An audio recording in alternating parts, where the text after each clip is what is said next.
So yun na nga, dito nga kami ngayon natutulog sa sala. Dahil naman talagang napakainit ng panahon. Una ko ang ginagawa kapag gising sa umaga, iligpitin tong higaan. Ganito nga itsura ng sala namin kapag umaga. Tingnan nyo nga na may hanger dyan, nakakalat pa. At sa gawin naman dito sa pinagpapatungan ng laptop, talaga naman laging makalat dito. Ewan ko nga ba kung bakit nagiging ganyang kakalat. Siguro kapag gabi, kapag may kinukuha tayo, hindi natin ibabalik sa dati sa sobrang pag-aapura natin. Kaya heto ngayon, maglilinis ako dito sa aming sala. At heto nga, niligpitin ko na nga muna tong higaan. Una ko nga nililigpit dito kapag nagliligpit ako ay ang kumot. At heto nga, inumpisahan ko nang ligpitin tong kumot. Pinagpag ko nga lang muna bago ko tupiing tuluyan. Ito ngayon, nawakan ko yung magkabilang dulo, tapos tinupi ko na mabuti. Gusto ko kasi kapag nagtutupi ako ng kumot, yun talagang ayos. Ito nga, binaba ko na nga dito sa may upuan nung pagkatapos kong tupiin. At sinunod ko naman itong mga unan. Inaayos ko na lang muna bago ko isalansan dyan sa upuan. At nang maayos at masalansan ko na nga lahat ng unan, heto nga, nilagay ko lang di stop twist dyan sa may gilid ng unan, sinandal ko lang. At sumunod naman, hetong kutsyon, binuhot ko na lang din at sinandal ko dyan muna sa gilid. Mamaya ko na iaakit sa itaas. At nang maisandal ko na nga higaan namin dyan, heto nga, kinuha ko na nga yung walis. Sunundan pa ako ng aso ko. At nang makuha ko ng yung walis, heto nga, inumpisahan ko ng walisan dito sa pinagligpitan ko ng higaan. Sinimulan ko ng walisan tong ilalim ng upuan, baka ako maraming napuntang alikabok doon ang pinagpag ko tong higaan namin nung tinupi ko kanina. At heto nga, inurong ko lang saglit tong higaan na nakasandal dito at winalisan yung likod, baka ako meron ding alikabok na naiwan doon. At nang mawalisan ko ng likod ng higaan na nakasandal dito sa pader at itong ilalim ng upuan hanggang dito sa ibabaw, heto nga, tinuloy ko na rin ang pagwawalis. At heto nga, nakita ko nga yung hanger na nakababa dito sa upuan, pinatong ko na lang muna dito sa ibabaw ng Durabox, nakatabi nitong upuan. At nang mailagay ko na yung hanger dyan, heto nga, kinuha ko na lang din tong carpet na bilog at pinagpag. Kinuha ko na lang din yung walis at winalisan tong pinagpagpagan ko ng carpet na bilog. At heto nga, pinanay-panay ko na nga lang ang pagwawalis para naman siguradong walang maiwan na alikabok. Nang mawalisan ko na nga mabuti, heto nga, nilatag ko uli yung carpet na bilog dito sa may lapag. Nang matapos ko na nga dito sa sala, heto nga, sinunod ko naman tong lamesa rito sa gilid. Heto nga, lamesa dito talaga namang araw-araw kong inaayos to. Ewan ko nga ba kung bakit nagiging ganito kagulo. Siguro sa sobrang pag-aapuro natin, hindi natin napapansin na ikakalat natin at hindi natin ibabalik sa dati mga nakalagay dito. Heto nga, sinimulan ko lang linisin dito. Heto nga, pinunasan ko lang ng tuyong basahan na malinis. Matapos ko na nga punasan ng basahan malinis, heto nga, binalik ko na rin mga nakalagay dito. At pinulupot ko na nga lang yung charger at nilagay ko dito sa ilalim.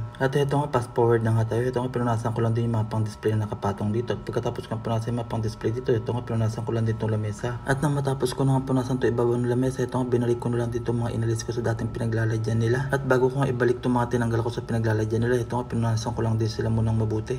Talaga naman pinupunasan ko sila isa-isa bago ko sila ibalik sa dati para nang sa ganun siguradong malinis. At heto nga, fast forward na tayo sa pagpupunas dito sa ibabaw ng lamesa. Pagkatapos kong punasan dito sa ibabaw ng lamesa, sinunod ko naman dito sa ilalim ng lamesa punasan dahil sobrang dami nga naman talagang alikabok din dito sa ilalim. At heto nga, nagsimula na rin ako magpunas dito sa ilalim. Talaga naman napansin ko na napakarami ring alikabok dito sa ilalim. Heto nga, punasan ko lang dito isa-isa yung mga gamit dito at di pa ako nakontento. At ibinaba ko na nga muna tong laptop sa side na mapunasan ko yung ilalim niya. Heto nga, napakarami talagang alikabok. Ibinaba ko na rin lahat ng nakapatong dito sa lamesa na mas mapunasan ko ng buo tong lamesa. At nang mapunasan ko na nga tong lamesa at natanggal ko na lahat ng alikabok, ito nga, sinunod ko na rin punasan tong lahat ng binaba ko dito sa lapad. At ito nga, inuna ko nang punasan tong laptop at pagkatapos kong punasan ito nga, binalik ko na rin sa lamesa at inopen. Pinunasan ko na rin loob niya dahil napakarami rin naman talagang alikabok. At nang matapos ko nang punasan na mabuti yung laptop, ito nga, sinunod ko na lang din punasan yung mga nakababa dito. At nang mapunasan ko na nga lahat ng nakababa dito at maibalik sa dati, ito nga ngayon, pinunasan ko ulit ng paulit-ulit. Dahil sa pagpupunas, gusto ko talaga yung malinis na malinis. Ayoko may matitirang alikabok. Ito nga, pinunasan ko lang ulit. Habang pinupunasan ko, heto, binabalik ko na rin sila sa dati nilang pinaglalagyan at inaayos ko na rin. Inuulit-ulit ko nga lang talagang punasan para masigurado ko nga naman talaga na wala ng alikabok. Hanggang dito nga sa ilalim ng lamesa, ipinunasan ko na rin. At napansin ko nga na nakasaksak pa yung mga charger ng cellphone dito. Heto nga, isa-isa ko na lang din inalis. At habang tinatanggal ko yung mga charger dito na nakasaksak sa saksakan, heto nga, inaayos ko lang din mga cord nila. Pinupulupot ko lang na maayos at binabalik dito sa dating pinaglagyan nila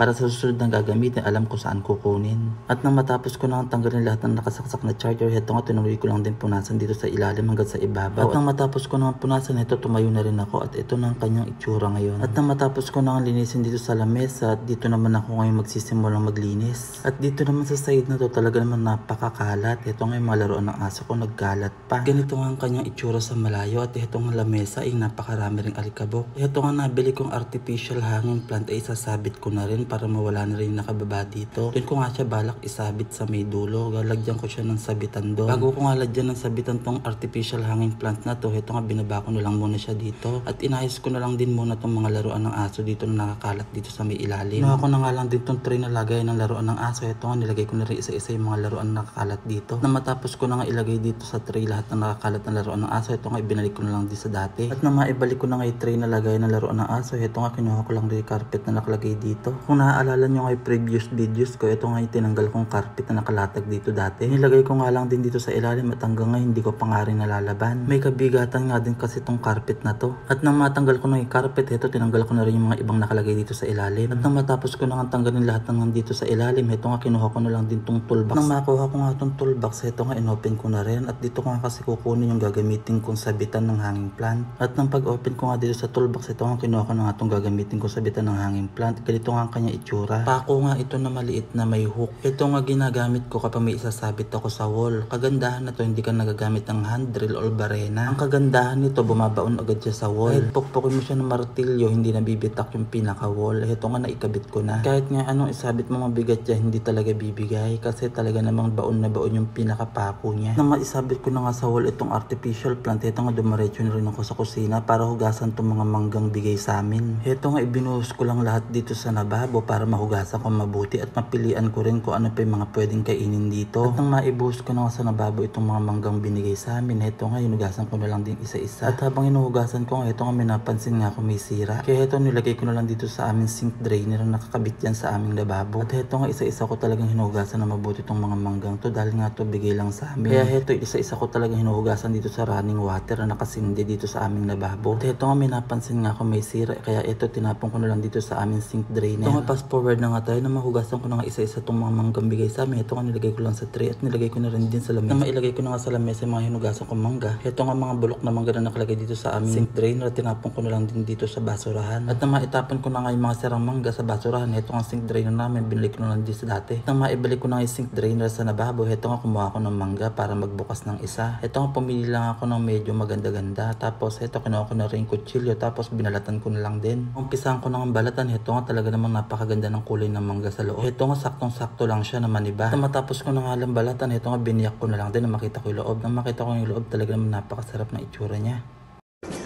Sarap! At nang mabalatan at mabiyak ko na nga itong mangga, ito nga mga pinagbalatan niya, dinakot ko na lang din. At tinapon ko na nga lang din sa basurahan.